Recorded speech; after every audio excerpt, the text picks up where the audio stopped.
Bonjour amis lecteurs, joueurs et lectrices joueuses. Aujourd'hui je vais vous parler du prix du livre-jeu 2023. C'est un jeune prix qui est reconduit pour la 3e année et qui récompense les meilleurs livres arborescents ou livres à choix multiples. Il y a deux prix principaux, le prix du meilleur livre-jeu jeunesse et le prix du meilleur livre-jeu ado-adulte. C'est un prix qui est remis aux livres qui sont parus entre septembre 2022 et septembre 2023 pour le prix 2023.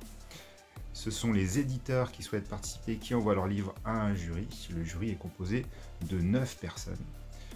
Là, les prix qui vont être récompensés et les récompenses seront remises en parallèle du Festival international des jeux de Cannes, en même temps que la remise des mini-gaz, des Gastromo et des prix du Graal d'or en ce qui concerne les jeux de rôle. Pour mémoire, l'année passée, c'est Fibre Tigre qui nous avait fait l'honneur de remettre les prix des livres-jeux. Tout de suite, je vais vous présenter les 5 derniers livres en lice pour justement remporter le prix du meilleur livre-jeu ado-adulte. Parmi les livres-jeux à choix arborescents les mieux notés, on retrouve La Nuit du Nécromancien, un livre dont vous êtes le héros, paru chez les éditions Gallimard. C'est de Jonathan Green et c'est une réédition qui a été faite en collaboration avec le Scriptarium. Ensuite, nous avons Alterférence chez Alkonost Éditions dans leur collection Littéraction. C'est une collection qui regroupe des histoires qui ont reçu des prix du Mini-Az. On a ici une compilation de 3 textes, 3 histoires arborescentes qui se jouent sans dés.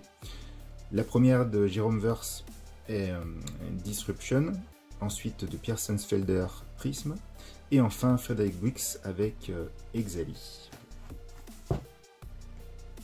Ensuite, on retrouve chez Eresus Game le retour d'Ascavre Nolendim de Thomas Pégase et Nicolas Cafouri. C'est une histoire particulière puisque la construction de votre personnage va être dépendante de vos choix. Ensuite, le jury a sélectionné Le Pirate des 7 mers. C'est une réédition chez Alkonost Éditions. C'est de Dave Morris dans la collection Destin. Cette collection a la particularité de se jouer sans lancer de dés. C'est une histoire de pirate qui a bien plu et c'est le livre de cette collection qui est sorti avec les meilleures notes. Et pour finir, le retour avec le 27e livre de la collection des défis fantastiques, Steve Jackson, Les mystères de Salamonis, c'est de Jonathan Green, un livre dont vous êtes le héros, avec une édition toute particulière, avec une couverture cartonnée de chez Gallimard Jeunesse. C'était vraiment la belle surprise de cette année 2023 en termes de suite de collection. Et donc voilà les 5 finalistes qui ont été sélectionnés par le jury. Mettez-moi en commentaire celui qui a votre préférence. Et puis s'il y en a un qui a été oublié parmi cette liste, que vous aurez bien aimé voir dans cette vidéo parmi ceux sélectionnés par le jury, manifestez-vous. Voilà. Et puis n'hésitez pas à mettre un petit pouce bleu pour soutenir la chaîne et mon travail. Moi je vous dis à bientôt. Bye bye.